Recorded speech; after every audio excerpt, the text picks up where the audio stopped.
Di dunia pemerintahan daerah yang sibuk, di mana kesejahteraan warga bergantung pada pelayanan yang efisien, penting sekali untuk kita bercermin. Seperti dokter diagnosis pasien untuk memahami penyakit dan memberi obat, pemerintah daerah juga harus melakukan diagnosis organisasi.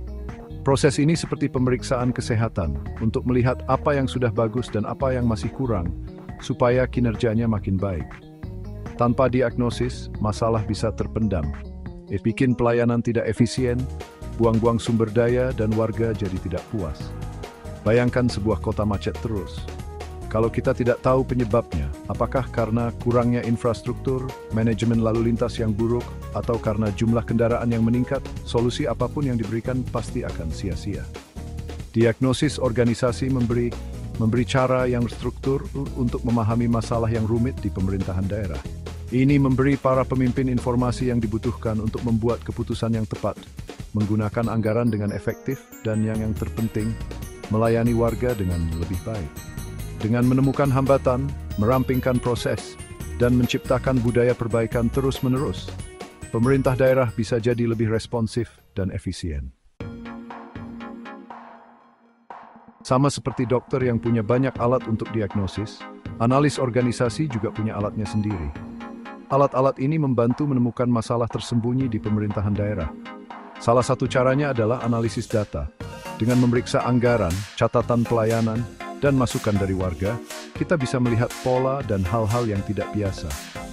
Misalnya, kalau ada satu dinas yang terus dapat nilai kepuasan rendah, itu bisa jadi tanda ada masalah. Alat ampuh lainnya adalah wawancara dengan berbagai pihak.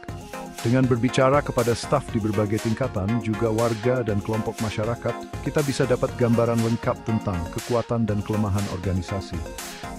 Percakapan ini bisa mengungkap masalah yang mungkin tidak terlihat dari data saja, seperti komunikasi yang kurang lancar atau semangat kerja pegawai yang rendah. Pemetaan proses juga merupakan alat yang bisa memperjelas operasi yang rumit. Dengan menggambarkan alur kerja dan prosedur secara visual, analis bisa menemukan langkah yang tidak perlu, hambatan, dan area yang bisa disederhanakan.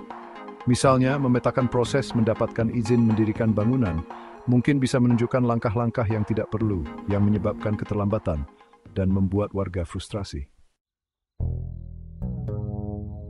Kita ambil contoh Kota Harapan, sebuah kota fiktif di mana warga makin tidak puas dengan pelayanan publik. Dewan Kota memutuskan untuk melakukan diagnosis organisasi. Melalui analisis data, mereka menemukan keterlambatan yang signifikan dalam memproses izin usaha yang berdampak pada pengusaha lokal. Wawancara dengan berbagai pihak menunjukkan bahwa prosesnya berbelit-belit, melibatkan banyak dinas, dan mengharuskan pengusaha datang ke kantor yang berbeda-beda. Pegawai merasa frustrasi dengan sistem yang ketinggalan zaman, sementara pengusaha mengeluh tentang waktu dan tenaga yang terbuang untuk mengurus birokrasi. Tim diagnosis kemudian menggunakan pemetaan proses untuk menggambarkan alur kerja permohonan izin secara keseluruhan. Latihan ini menunjukkan langkah-langkah yang tidak perlu. Berbekal pengetahuan ini, Kota Harapan merampingkan proses, membuat portal online, dan menugaskan satu dinas untuk menangani semua permohonan. Hasilnya, sistem yang lebih cepat dan efisien yang meningkatkan kepuasan pelaku bisnis dan dorong pertumbuhan ekonomi. Kisah Kota Harapan menunjukkan bagaimana diagnosis organisasi yang efektif bisa membawa perbaikan nyata dalam pemerintahan daerah. Dengan mengidentifikasi dan mengatasi akar masalah, pemerintah daerah bisa mengoptimalkan operasinya, mengurangi pemborosan, dan meningkatkan pelayanan. Ini pada gilirannya akan meningkatkan kepuasan warga, kepercayaan pada pemerintah, dan menciptakan masyarakat yang lebih harmonis. Lebih dari sekadar efisiensi, diagnosis organisasi menumbuhkan budaya perbaikan terus-menerus. Dengan menilai kinerjanya secara teratur, pemerintah daerah bisa beradaptasi dengan kebutuhan yang berubah, menerima inovasi, dan tetap responsif terhadap harapan warga yang terus berkembang. Di dunia yang semakin kompleks, komitmen untuk bercermin dan memperbaiki diri sangat penting bagi pemerintah daerah agar bisa berkembang dan melayani masyarakat dengan efektif.